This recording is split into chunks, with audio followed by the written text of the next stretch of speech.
салом, хабарҳои тоҷикистон ва ҷаҳонро дар барномаи ахбори озодӣ пешниҳоди шумо мекунем. имрӯз 14 апрел аст ва дар барнома ин гузоришҳоро дорем. эътирози гурӯҳе аз фаъолони қирғиз дар назди сафорати тоҷикистон дар бишкек. гирдомадагон аз ҷомеаи ҷаҳонӣ хостанд ба масъалаи низоъ дар марз таваҷҷӯҳ кунанд. нашри навори аблаваи хабарнигори тоҷик баҳси гармеро ба миён овард. мақомот мегӯянд ӯ даъватнома гирифта буд, аммо довталабона ба хизмат нарафт. ва чаро дар бонку банкоматҳо пул нест? муштариёни бонкҳои тоҷикистон шикоят доранд, ки наметавонанд пули худро аз бонк бигиранд. шаҳри ваҳдат ҷамъошират бисохтан шарда камтара омадем ки авҷаш бата. имрӯз як гурӯҳ аз фаъолони ҷамъиятӣ дар шаҳри бишкеки қирғизистон пушти дари сафорати тоҷикистон гирдиҳамоӣ карданд. дар ин эътироз ҳудуди 20 нафар аз фаъолони қирғиз иштирок намуданд. бархе аз онҳо дар даст шиор ва аксҳои қирғизистониҳоеро доштанд, ки зимни муноқишаҳои марзии байни тоҷикистону қирғизистон ба ҳалокат расидаанд. ин мавзӯъро ҳамкорам шаҳлои гулхоҷа пайгирӣ кард ва ҳоло дар студия бо мост. шаҳло, дар назди сафорати тоҷикистон дар бишкек чӣ гузашт? бале зарангез, имрӯз гурӯҳе аз сокинони қирғизистон дар назди намояндагии тоҷикистон ҷамъ омада аз муноқишаҳо дар марзи ду кишвар ва ба қавли онҳо аз ҳамлаҳои президенти тоҷикистон ба қирғизистон нигаронӣ карданд. тазоҳургарон бо худ овезаҳо бо акси Эмомалӣ Раҳмон ва парчами қирғизистонро оварда буданд. онҳо муноқишаҳои пайваста дар марзро кори дасти ҳукуматдорони тоҷик номида аз ҷомеаи ҷаҳонӣ хостанд ба ин масъала таваҷҷӯҳ кунанд ва бо эълони таҳриму чораҳои дигаре нисбати президент Раҳмон ба низоъ дар марз хотима бахшанд. пулис бархе аз шиорҳоро хашин унвон дод ва ширкатдоронро огаҳ кард, ки чунин шиорҳо ҷавобгарӣ доранд. хуб, оё ҷониби тоҷикистон то ин дам ба ин тазоҳурот вокунише нишон дод, шаҳло? не, то ин лаҳзаҳо зарангез мақомоти тоҷик, вазорати корҳои хориҷӣ ва кормандони сафорат дар бишкек дар ин бора изҳори назар накарданд. ман ёдовар мешавам, ки 12 апрел дар сарҳади тоҷикистону қирғизистон тирпаронии навбатӣ шуд. дар натиҷа як сарбози тоҷик кушта ва аз ду тараф чанд каси дигар захмӣ гардиданд. мақомоти тоҷикистон дар сар задани ҳодиса нирӯҳои қирғизистонро айбдор карданд. бишкек масъулиятро ба дӯши марзбонҳои тоҷик гузошт. вазири корҳои хориҷии тоҷикистон амалкарди марзбонони қирғизистонро дар он рӯйдод маҳкум кард. ба навиштаи хабаргузории ховар Сироҷдин Муҳриддин рӯзи 13 апрел, яъне дирӯз, дар суҳбати телефонӣ бо ҳамтои қирғизистониаш Руслан Казакбоев хостааст аз рӯи ҳодисаи мазкур тафтиши воқеӣ бурда шуда гунаҳгорон ба ҷавобгарӣ кашида шаванд. маркази матбуоти вазорати корҳои хориҷии Қирғизистон дар навбати худ ин мулоқотро тасдиқ кард. ташаккур барои суҳбат, шаҳло. барномаро бо гузоришҳои дигар идома медиҳем. пайвандони Шоҳрухи Исмоил, як корманди телевизиони Душанбе, мегӯянд ӯро аблава карда ба артиш бурдаанд. нашри навори зӯран бурдани ин корманди телевизион ва ҳои мардум гуфта кӯмакхоҳӣ кардани ӯ дар шабакаҳои иҷтимоӣ баҳси зиёде барпо кард. мақомот мегӯянд Шоҳрухи Исмоил чанд маротиба даъватнома гирифта ба комиссариат ҳозир нашуд ва барои ҳамин мақомот ӯро маҷбуран ҳозир карданд. аммо пайвандонаш инро рад карда мегӯянд аз болои амаркалди мақомот ба додситонӣ шикоят бурдаанд. мулло Раҷаб Юсуфӣ ва Нигораи Фазлиддин гузориш медиҳанд. اینجا نزدیک کنایه‌تئاتر وطن دوشنبه همان مکانی است که شاهرخ اسماعیل روز 12 اپریل بازداشت و به ارتش برده شد. به گفته همکارانش آن روز شاهرخ از جای کارش از تلویزیون دوشنبه برآمده بود. لحظه زوراً به ماشین سوار کردن این کارمند تلویزیون را نفری از داخل ماشین ثبت کرده است.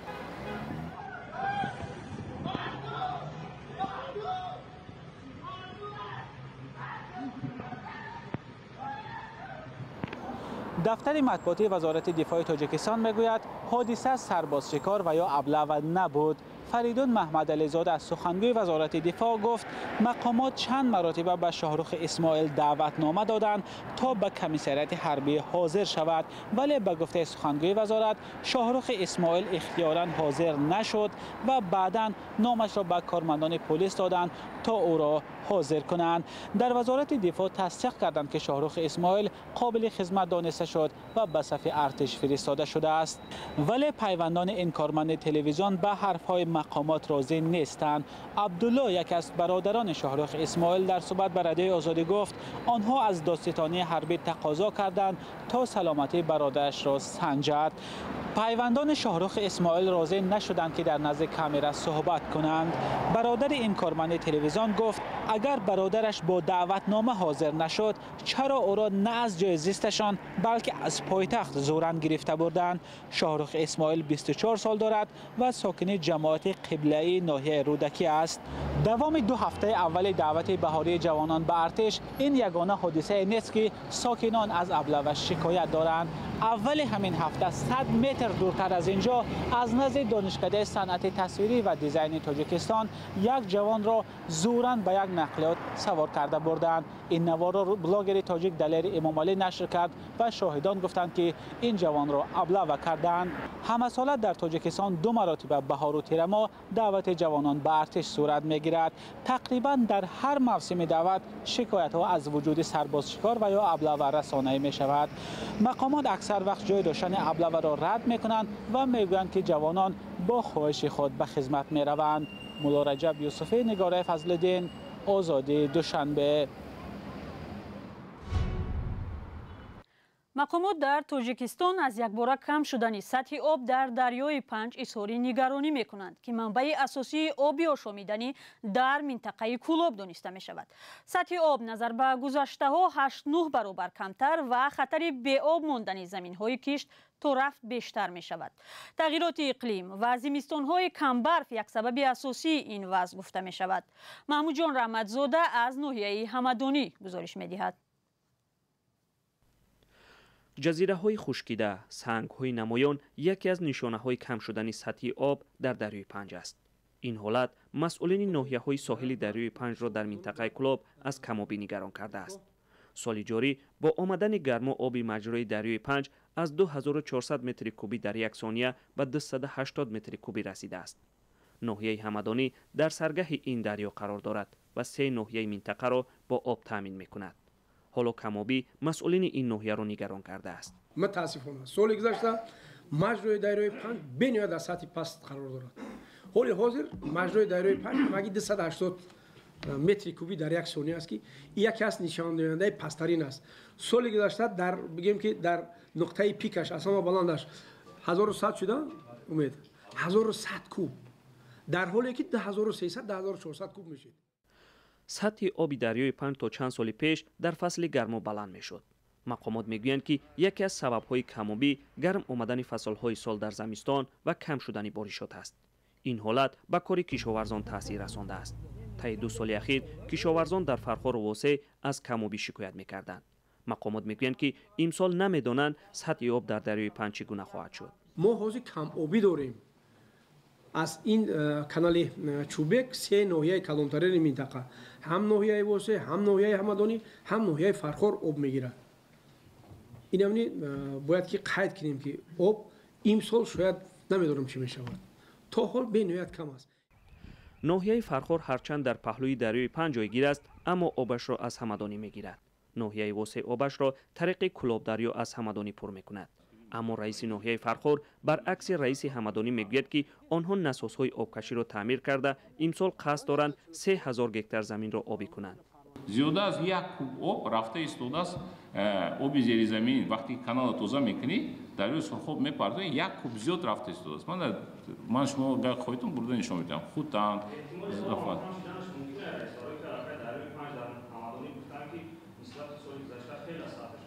این نه از من علاقه آبی های دیگه شده ایستاده است. ما کانال پادویش با گورگی تازه کرده ایستادیم. هرچند ظریف نظری رئیس ناحیه فرخار کمابی را در دریای پنج رد کرد اما از بلندی های فرخار جزیره های خشکیده دریای پنج مشاهده می شود. تا تابستان سال 2021 ساکنان نزدیک بر 50 کیلومتری دریای پنج در فرخار از نداشت آب شکایت داشتند. دریای پنج یکی از تامین کنندگان آبی آشامیدنی و هم آبی پالیزی در 3 ناحیه منطقه کلاب به حساب می رود. ساکنان هم میگویند که از سال گذشته تا حال کمابی بی سابقه را در ناحیه هایشان مشاهده کرده ایستادند. برنامه رو پای میگیریم. چند روز باز در بانک‌ها و بانکمت‌های سراسر تاجیکستان پول نقد نمی‌رسد. مردم برای گرفتن معاش، نفقه یا پسنداز خود سرگردانند. این وضع نوبت‌پایی را به وجود آورده است. برخی برای گرفتن پول خود از منطقه‌ها به پایتخت می‌آیند. کمبود پول نقد را در بانک‌ها به زیاد بودن طلبات وابسته می‌دانند. شعلای گلخواجه موضوع را ادامه می‌دهد. نوبت‌پایی‌های طولانی در نزد بانک‌های شهر دوشنبه چند روز به این طرف کم نمی‌شود. بیشتر بانکمت‌ها در کشور پول ندارند. بنابراین ساکنان مجبورند که برای گرفتن پول از کارت‌ها و یا مبلغی که از روسیه فرستاده شده است به بانک‌ها بروند. روسیه فرستادن گرفتن نمی‌توانیم. دویم روز رفتیم بانکمت‌ها پول نبود اومدیم همینجا می‌خوایم پول بدیم. نمیشه دیگه. میگن که پول نیست، کاسه میگم که پول نیست میگه. به پول را سوگان خلق خیر. شهری وادم جام اکشرات بیسوق تان شهر دا کمتر اومدیم کی جا واوجش بتا. نمایندگان بانک‌ها کمبود مبلغ را به مشکلات تکنیکی ربط می‌دهند و ادعا دارند که برای زود پر کردن بانکمت‌ها دستشان کوتاهی می‌کند. به قول اقتصادشناس حاجی محمد عمرов نارسایی مبلغ واقعا هم جای دارد چون که بانک ملی تاجیکستان از برآورش سامانی علاوگی می‌ترسد. پول محلی بنابر بحرانی که بعد از حمله روسیه به اوکراین به وجود آمده است در حالت آسیب پذیر قرار دارد. بنابراین حکومتداران برای کم کردن معاملات پول کوشش میکنند که تورم را پست کنند. مطابق با پول روسی علاوگی که به معاملات وارد می شود باید سامانی نشر کرد، ولی مقامداران از تورم خوف دارند. عمرов می‌افزاید در تاجیکستان طلبات به پول نقد معمولا زیاد است، زیرا تا کنون میان ساکنان فرهنگ استفاده کارت بانکی رایج نیست و نهادهای مالی به مثل کشورهای دیگر مردم را به پرداخت‌های غیر نقدی هوسمند نمی‌کنند. گروهی از روزه‌داران در یک دهه ناحیه باباجان غفورов عادت کردند هر روز در سحرخوری مهمان یک آشپز ماهر شوند. آشپزی که 8 سال باز در ماه رمضان هر صبح برای روزه‌داران آش خیریه آماده می‌کند. همکار ما فرزان محمدی به دهه کلنگیر نزد این آشپز رفت. ساعت پیش از سحرخوری رمضانی اینها اهل دهه کلنگیر ناحیه باباجان غفورов هستند. از سری رمضان اینجا جمع می آیند با ظرفهای خود برای آشی استادوران. آش خوریم ناز میگردیم دیگه چی خوریم نمیخدرم. من برای خودم برای یکی دیگه فرزندم خانه چطور برای دو عائله میگیرم. چهار کس به. همین ساعت 2 اینجا آدم اونو بیستم. دوی شبانه. تا ساعت 3 میکشیم رو میبرم با. پلاو را دوران زاکیروف آشپز نامی همین منطقه میپزد. و پزنده آشخانه دهه کلنگیر است و هم آشی معرکه مردم را نیز او تهیه می کند. ولی 8 سال آخر هر رمضان تنها آشی خیریه و رایگان می پزد. شمال طلبکارا تا سال اصلا زیاد. برای پیش بود ما 20 کیلو 15 کیلو آش تقسیم می‌کردیم. بعد سال گذشته 80 کیلو خریدیم. من این سال حاضر دهه اول 50 کیلو کردیم. حرکت کنیم دهه دوم به 80 کیلو می زیاده آوایمی. حرکت کنیم علما بسیار جوسیان. به گفته آشپز بیش از 15 صاحبکار در تهیه محصولات آش خیریه سهم دارند، اما آنها نمیخواهند نامشان آشکار شود. برای 50 کیلوگرم آش نزدیک 3000 سامانی خرج می‌گردد که در یک ماه 90000 می‌شود. ولی در شب‌های خاص ماه رمضانی گاه زیاده از 150 کیلو پلاو پخته می‌شود. ما آن بعد افطار اینجا اونو میشینیم سکین سبزی‌های مایده کرده. در تاجیکستان بیش از 90% اهالی مسلمان هستند و خیر و سخا از ویژگی‌های رمضان دانسته می‌شود. مقامات میگویند 30% اهالی کشور کم بضاعتند. همه‌گیری کرونا ویروس و اکنون بیکار ماندن مهاجران تاجیک در روسیه به علت بحران اوکراین خانواده‌های نیازمند را بیشتر کرده است. فرزان محمدی، رادیو آزادی، ناحیه باباجان غفورov. بینندگان عزیز، برنامه اخباری آزادی اینجا پایان یافت. خبر و گزارش‌های دیگر را در سامانه رادیوی آزادی دسترس و مطالعه کنید. خوش و خوب و کامگار باشد و خدا نگهدار شما.